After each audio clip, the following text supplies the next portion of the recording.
In this video, we're going to introduce an alternating series, talk about what that is, and how to test whether an alternating series converges or diverges.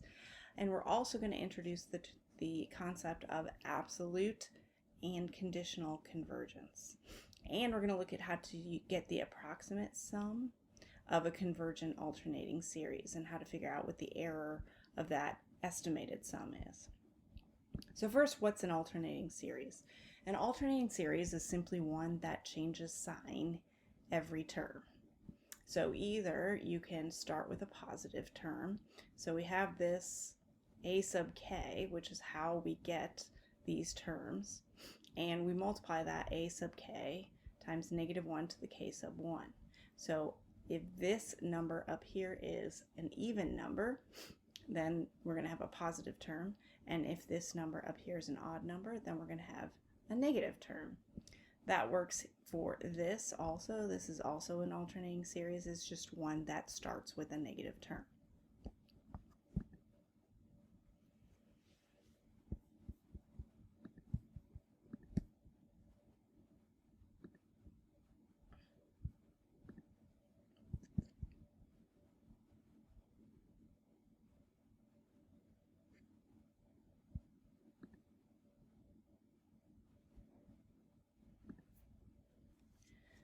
So in order to test whether an alternating series converges or diverges, there are two things that you have to check for.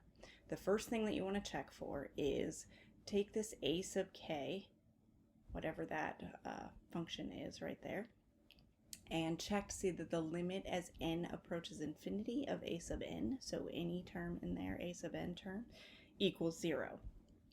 If that's true, then the next thing you have to test for is that the terms in your series are non-increasing. So they're either decreasing or they're all equal. If those two conditions exist, then your alternating series converges. So in this example, this harmonic series here, we know this is an alternating series because we have this -1 to the k plus 1 power. If we rewrite this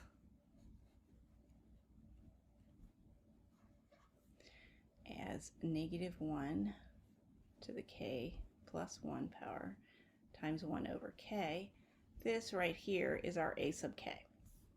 So for the first condition, we'll check to see that the limit as n approaches infinity of 1 over n, that's our a sub n, that does equal 0 because as n goes to infinity, this number gets closer and closer to 0.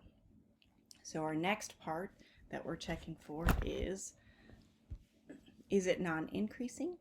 So if we check what a sub n plus 1 is, that's going to be 1 over n plus 1. Well, 1 over n plus 1 is less than 1 over n, and therefore it's non-increasing, and this series converges.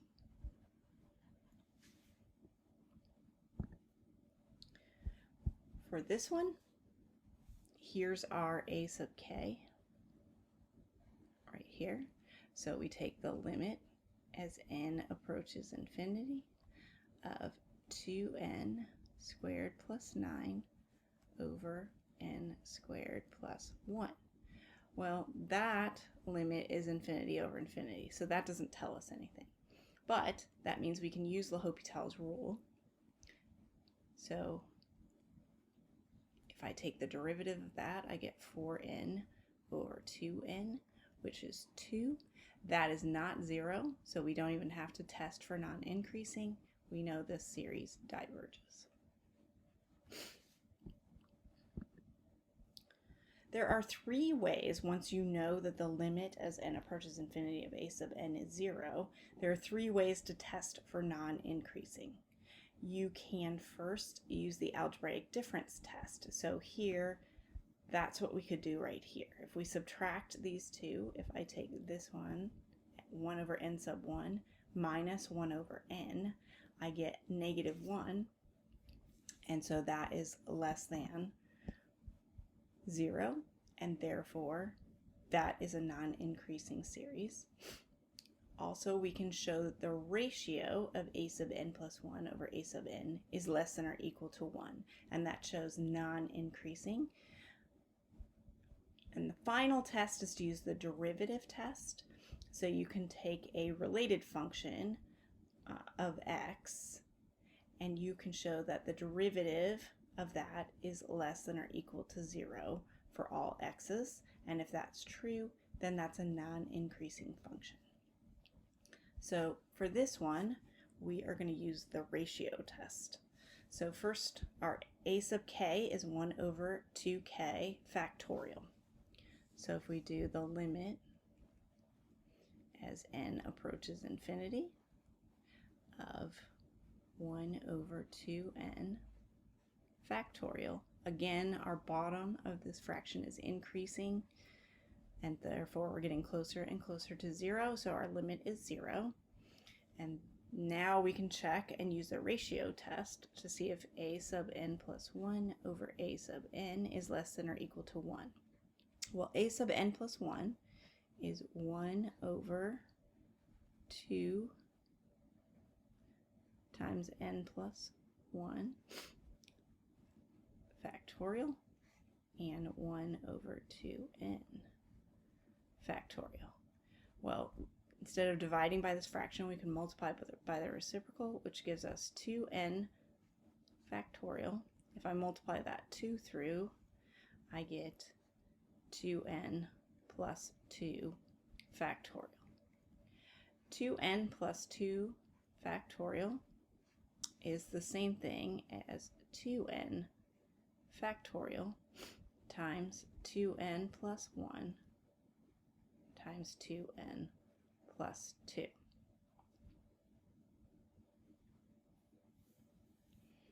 And that allows us to cancel these to give us 1 over 2n plus 1 over 2n plus 2. So no matter what n we're plugging in, this number is less than 1, so this series converges.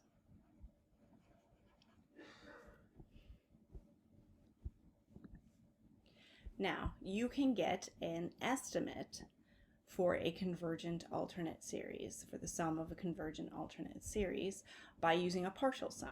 And you can get that error, maximum error of that partial sum by using the next term. Because an alternating series has to be non-increasing to be convergent, we know that if we add the next number, it's going to be less than that sum, and so that's going to be our error, our maximum error.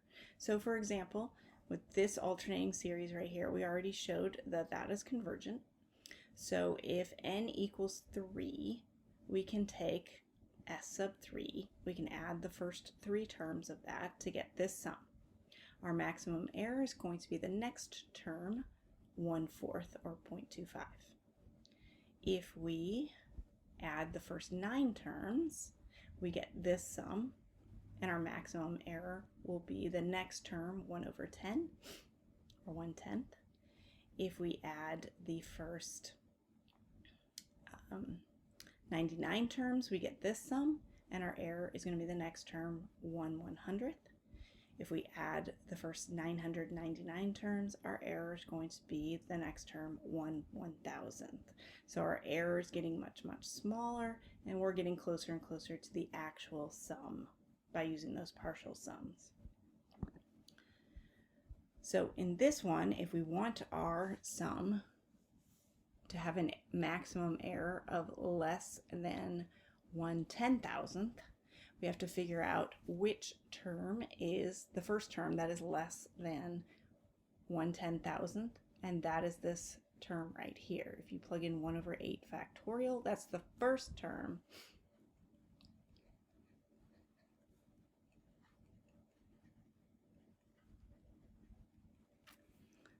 That is less than 1/10,000th.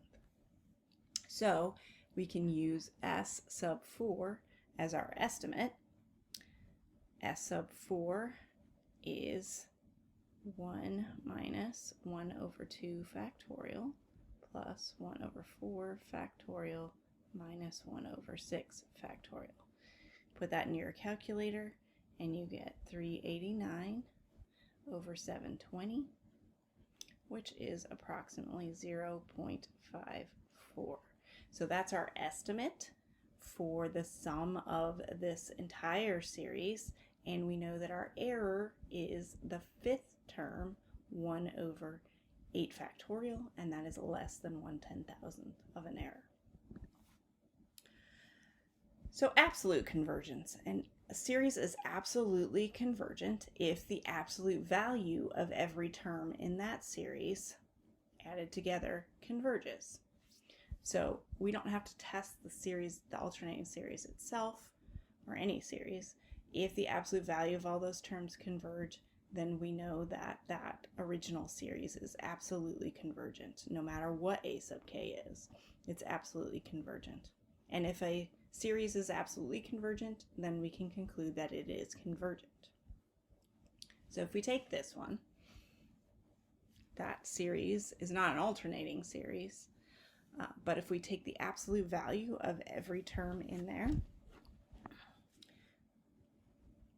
then the absolute value of a sub n is 1 over 2 to the n minus 1 power.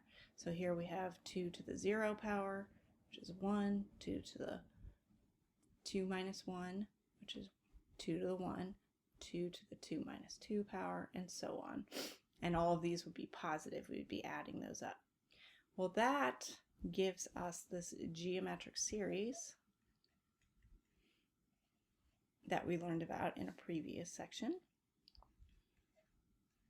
of 1/2 to the k minus 1 power. That gives us each one of these terms up here, all positive. And so we learned that in a geometric series, if r, this number right here, is less than 1 and r is 1/2, then your series converges. So because the absolute value converges, this is absolutely convergent. And then we can conclude that this series converges.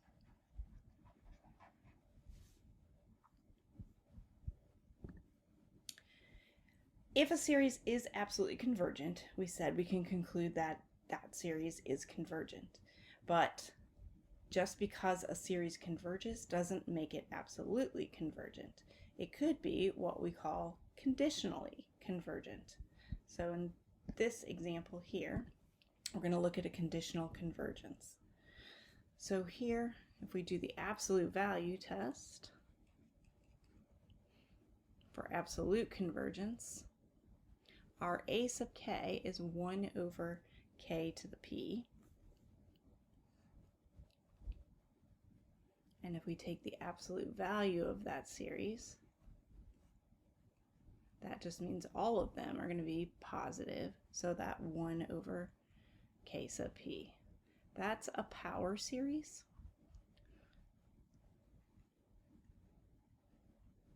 Or p gives us these different powers, so we call that a p series. In p series, they converge if p is greater than 1, and they diverge if p is less than or equal to 1. So we know that this series only has absolute conversions if p is greater than 1. So what we need to do is we need to look at this series and what happens to it if p is less than or equal to 1. So to test that, we look at the limit as n approaches infinity of n to the p. That equals 0 if p is between 0 and 1 or equal to 1. So we can say it converges between 0 and 1 and equal to 1. But if the limit as n approaches infinity of 1 over n to the p. If p is equal to 0, this is going to be equal to 1, because n to the 0 power is 1. And then the limit as n approaches infinity, if p is less than 0, that's going to be equal to infinity. If the p is a negative number, that moves n up here, and our numbers just keep getting larger. So we know that our series diverges if p is less than or equal to 0. And now we just have to check. We know that this equals 0, but we have to check our second condition. So if p is between 0 and 1 or equal to 1, the limit's equal to 0, but we have to check to make sure that it's non-increasing. We can use the derivative test for that. We can use a similar function of x, which is 1 over x to the p, as long as x is greater than 0. Then the derivative of that is negative p over x to the p plus 1. So our derivative is always less than 0 as long as x is greater than 0. And so that tells us then that this is non-increasing if the derivative is less than 0. So we can now conclude about our original series that it is conditionally convergent if p is between 0 and less than or equal to 1. So, test for convergence of a series. If it converges, the absolute value of that converges, then it's absolutely convergent. If a series converges, but this diverges, we call that conditionally convergent. We can figure out when it's convergent, what the conditions have to be for that series to be convergent, or that series can diverge. And then we don't need to test any further from there. So, using absolute values, if it converges, our series is absolutely convergent, and it diverges, and if it's not converging in the absolute value, but we can test to see if it's conditionally convergent or always divergent. Finally, we have these properties of absolutely convergent and conditionally convergent series. So if a series is absolutely convergent, then it doesn't matter how we rearrange those terms. The sum is going to be the same, and so no matter how the terms are arranged, that series is going to be absolutely convergent. If we have two series that are absolutely convergent with two different ways to get, or two different functions inside here, if we add those two functions together, that is also going to be absolutely convergent, and our two sums of those two series, if we add the sum of this series and the sum of that series together, that will be equal to this. If we have two series, again, that are absolutely convergent, then if we have this c sub k, that's going to be equal to a sub 1 times b sub k, a sub 2 of b sub k minus 1, and so on. That sum will equal this sum as long as these are absolutely convergent. And then this sum will also be absolutely convergent. So in other words, the sum of this series equals the product of the sums of the two original series. If a series is absolutely convergent, then the series of just positive terms and a series that consists of just negative terms, if a series of just positive of those terms converges, then just negative will also converge.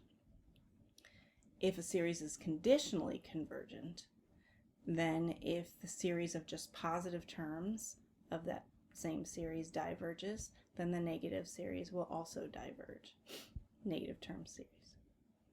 And if a series is conditionally convergent, you can rearrange your terms to form a new series that converges to any sum that you want. And they're going to be rearranged to form a divergent series.